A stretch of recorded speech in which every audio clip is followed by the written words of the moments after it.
अखबार हाजिर है। नमस्कार, सत श्री अकाल। अखबार हाजिर है प्रोग्राम ਵਿੱਚ ਤੁਹਾਡਾ ਸਵਾਗਤ ਹੈ। ਮੈਂ ਹਾਂ ਰੂਹੀ ਗਰੋਵਰ ਤੇ ਪ੍ਰੋਗਰਾਮ ਵਿੱਚ ਸਾਡੇ ਨਾਲ ਸਾਡੇ ਸੀਨੀਅਰ ਸਹਿਯੋਗੀ ਮਦਨਦੀਪ ਸਿੰਘ ਤੇ ਹਮੇਸ਼ਾ ਦੀ ਤਰ੍ਹਾਂ ਟਰਾਈ ਸਿਟੀ ਦੀਆਂ तमाम ਖਬਰਾਂ ਲੈ ਕੇ ਅਸੀਂ ਇੱਕ ਵਾਰ ਫਿਰ ਹਾਜ਼ਰ ਹਾਂ ਇਸ ਪ੍ਰੋਗਰਾਮ ਵਿੱਚ।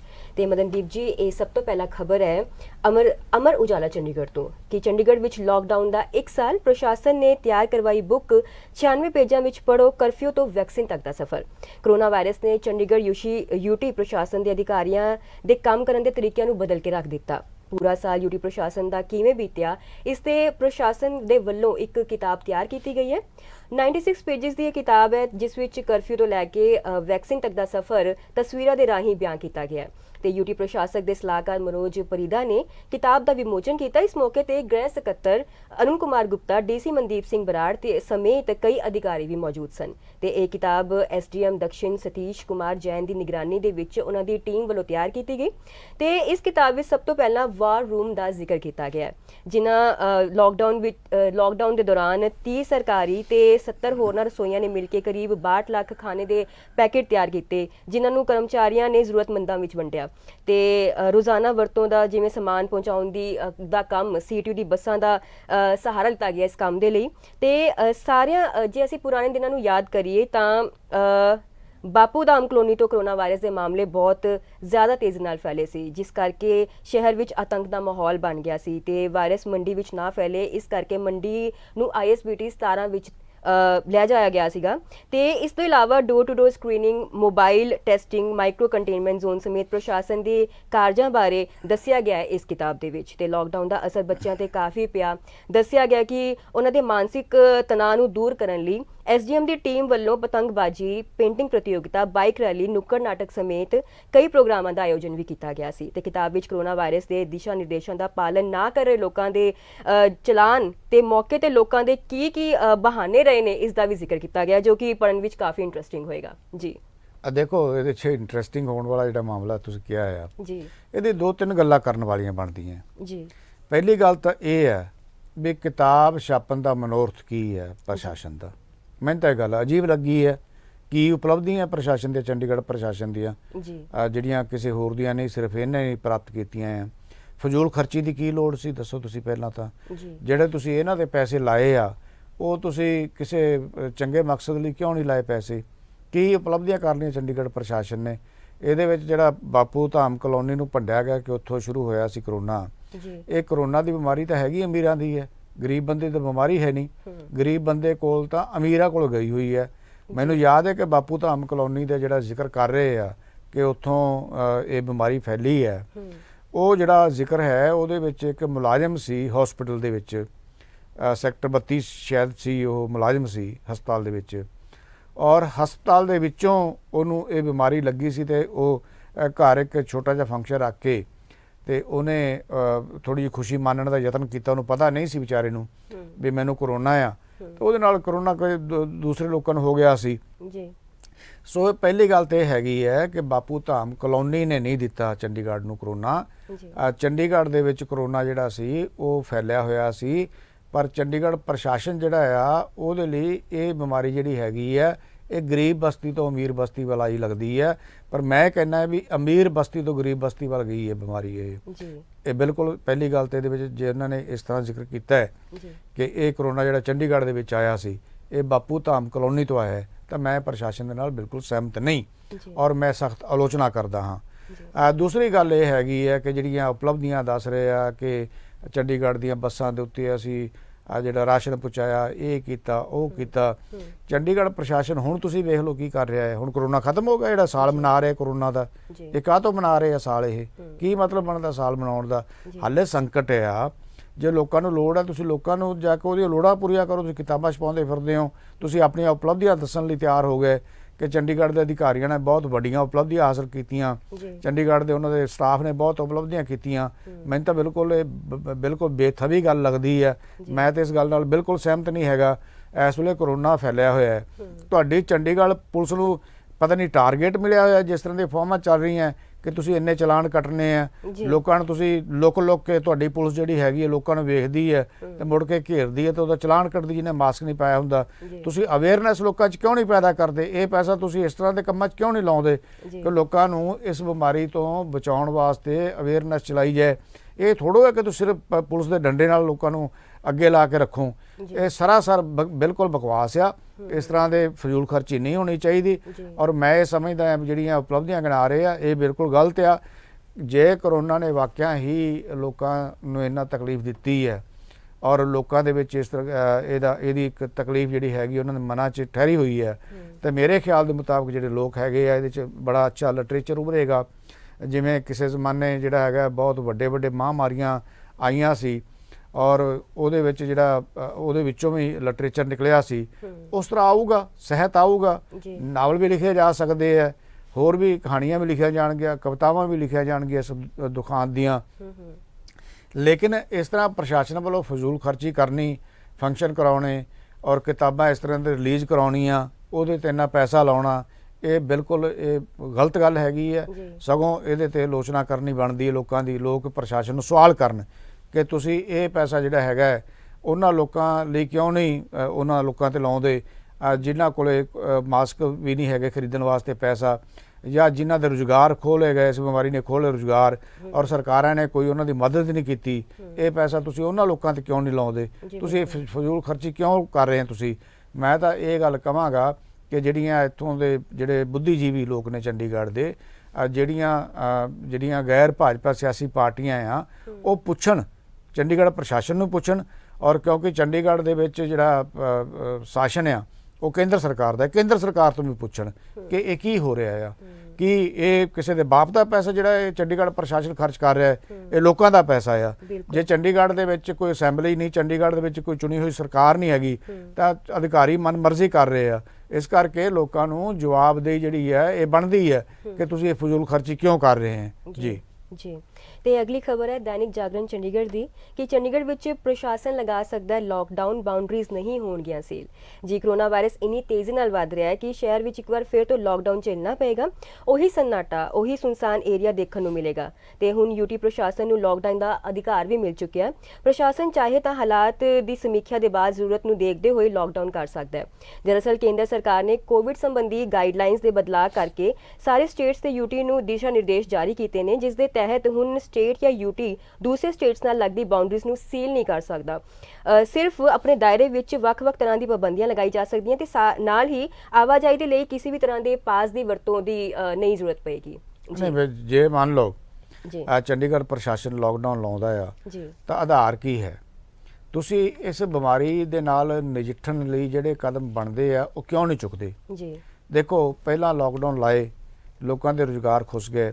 ਜੀ। ਇਸ ਤੋਂ ਪਹਿਲਾਂ ਜਿਹੜਾ ਹੈਗਾ ਸੀ ਨੋਟਬੰਦੀ ਹੋਈ, ਨੋਟਬੰਦੀ ਕਰਕੇ ਲੋਕਾਂ ਦਾ ਰੁਜ਼ਗਾਰ ਖੁੱਸ ਗਿਆ। ਜੀ। ਫਿਰ ਤੁਸੀਂ GST ਲਾਤੀ, ਉਹਦੇ ਨਾਲ ਵੀ ਬਹੁਤ ਸਾਰੀਆਂ ਦੁਕਾਨਦਾਰ ਜਿਹੜੇ ਹੈਗੇ ਸੀ ਉਹਨਾਂ ਦਾ ਕਾਰੋਬਾਰ ਪ੍ਰਭਾਵਿਤ ਹੋਇਆ। ਔਰ ਉਸ ਤੋਂ ਬਾਅਦ ਬਿਮਾਰੀ ਆ ਗਈ ਔਰ ਸਾਰੇ ਦੇਸ਼ ਦੇ ਵਿੱਚ ਇੱਕ ਲੰਬਾ ਲੋਕਡਾਊਨ ਜਿਹੜਾ ਆ ਉਹ ਲੱਗ ਗਿਆ।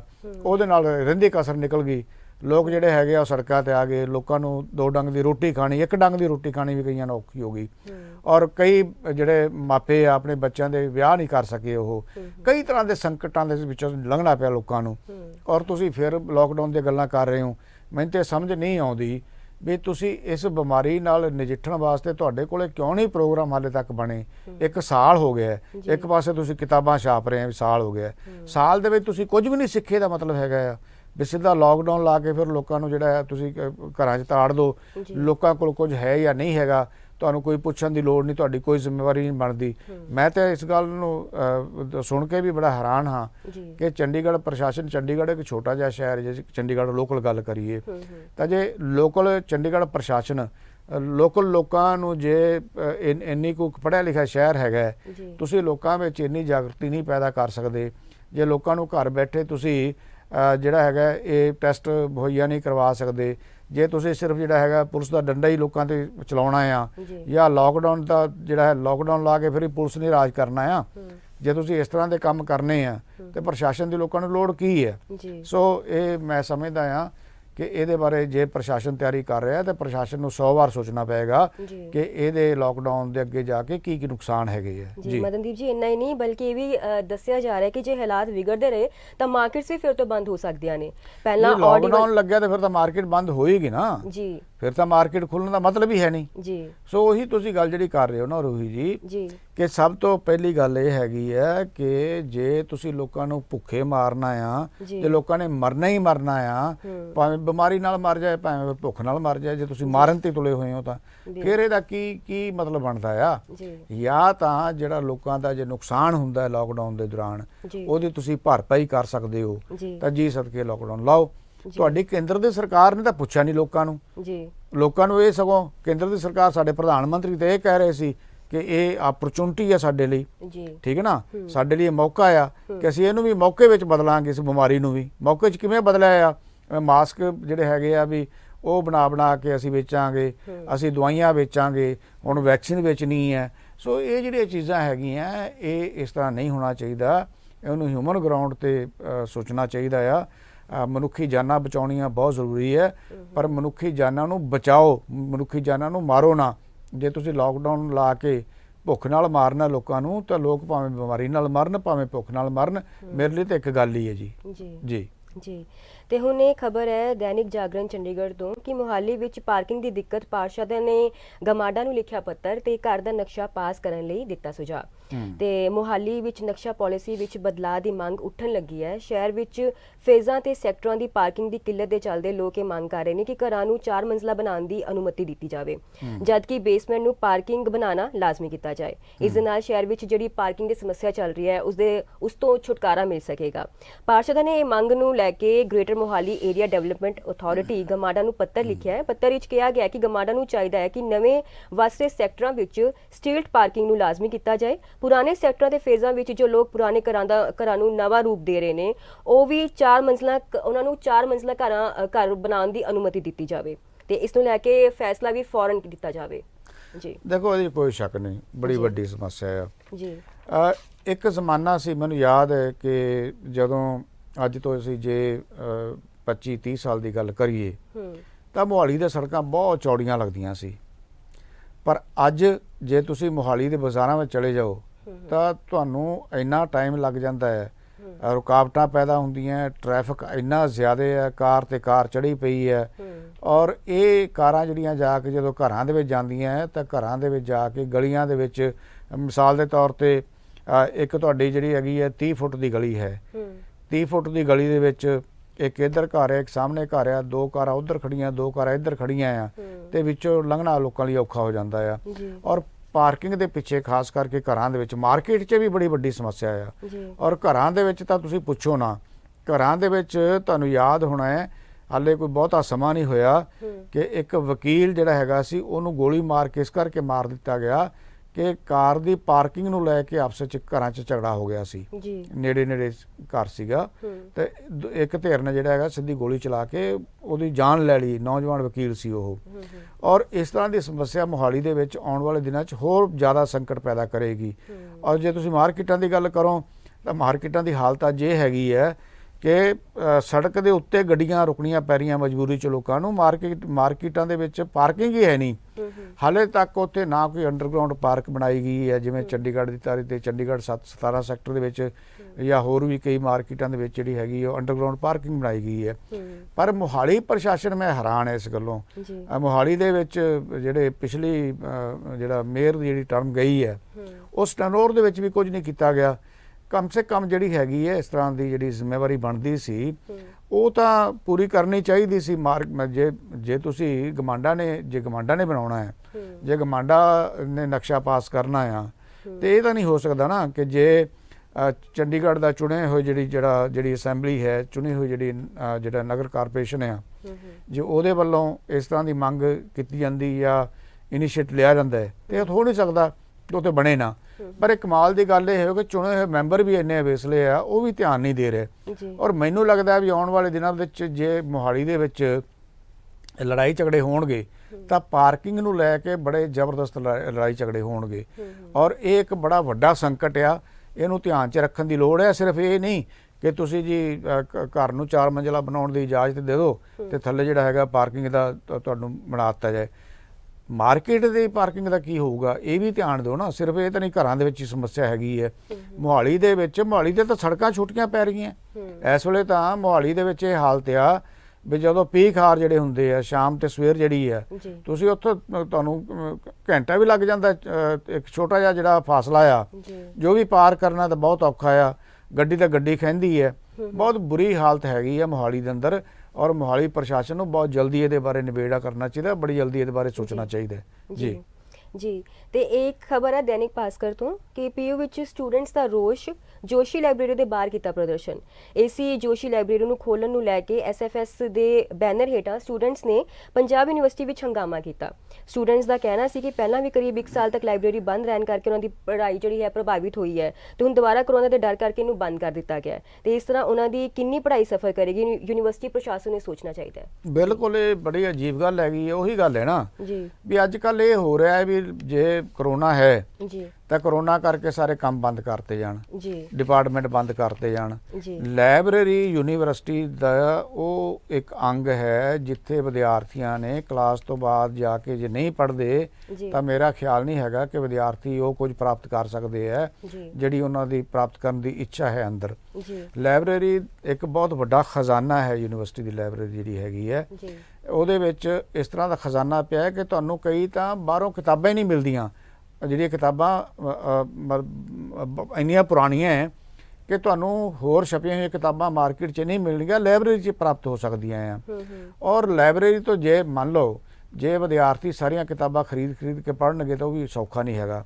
ਸੋ ਲੋਕਾਂ ਵਿਦਿਆਰਥੀਆਂ ਦਾ ਜਿਹੜਾ ਇਹ ਹਰਜਾ ਹੋ ਰਿਹਾ ਆ, ਪੜ੍ਹਾਈ ਖਰਾਬ ਹੋ ਰਹੀ ਹੈ, ਇਹਦੇ ਬਾਰੇ ਪ੍ਰਸ਼ਾਸਨ ਨੂੰ ਗੰਭੀਰ ਹੋਣਾ ਚਾਹੀਦਾ, ਯੂਨੀਵਰਸਿਟੀ ਪ੍ਰਸ਼ਾਸਨ ਨੂੰ। ਔਰ ਲਾਇਬ੍ਰੇਰੀ ਖੋਲ੍ਹ ਦੇਣੀ ਚਾਹੀਦੀ। ਲਾਇਬ੍ਰੇਰੀ ਦੇ ਵਿੱਚ ਉਹ ਸ਼ਰਤਾਂ ਜਿਹੜੀਆਂ ਤੁਸੀਂ ਰੱਖੋ, ਮਾਸਕ ਲਾ ਕੇ ਰੱਖੋ, ਹੱਥ ਸੈਨੀਟਾਈਜ਼ ਕਰੋ। ਤੁਸੀਂ ਜਿਹੜੀਆਂ ਚੇਅਰ ਹੈਗੀਆਂ ਯੂਨੀਵਰਸਿਟੀ ਪ੍ਰਸ਼ਾਸਨ ਉਹਦਾ ਪ੍ਰਬੰਧ ਕਰੇ ਸਫਾਈ ਦਾ। ਉੱਥੇ ਕਿੱਥੇ ਕਰੋਨਾ ਫੈਲ ਜਾਊਗਾ। ਇੱਕ ਲਿਮਿਟ 'ਚ ਰੱਖੇ ਨਾ ਕਿ ਇੰਨੇ ਵਿਦਿਆਰਥੀ ਇੰਨੇ ਘੰਟੇ ਤੱਕ ਅੰਦਰ ਆ ਸਕਦੇ ਆ। ਉਹਦੇ ਲਈ ਇੱਕ ਸਮੇਂ ਦੀ ਵੰਡ ਕਰ ਦੇਣੀ ਚਾਹੀਦੀ ਹੈ। ਇਹ ਥੋੜ੍ਹਾ ਨਾ ਕਿ ਤੁਸੀਂ ਲੌਕ ਕਰ ਦਿਓ, ਸਾਲ ਲਾਇਬ੍ਰੇਰੀ ਨਾ ਖੁੱਲੇ। ਫਿਰ ਯੂਨੀਵਰਸਿਟੀ ਕਾਹਦੀ ਹੈਗੀ ਉਹ? ਉਹਦੇ ਬੱਚੇ ਜਿਹੜੇ ਬੈਠੇ ਆ ਫਿਰ ਤਾਂ ਹੋਸਟਲ 'ਚ ਬੈਠ ਕੇ ਜਿਹੜੇ ਡੰਡੇ ਵਜਾਉਣਗੇ, ਪੜ੍ਹਨਗੇ ਤਾਂ ਹੈ ਨਹੀਂ। ਜਿਹੜੇ ਗੰਭੀਰ ਆ ਸਿੱਖਿਆ ਲਈ, ਪੜ੍ਹਨ ਲਈ, ਉਹਨਾਂ ਲਈ ਤਾਂ ਬਹੁਤ ਮੁਸ਼ਕਲ ਹੋ ਜਾਂਦੀ। ਬਗੈਰ ਲਾਇਬ੍ਰੇਰੀ ਤੋਂ ਯੂਨੀਵਰਸਿਟੀ ਪੜ੍ਹਨਾ ਬਹੁਤ ਔਖਾ ਆ ਜੀ।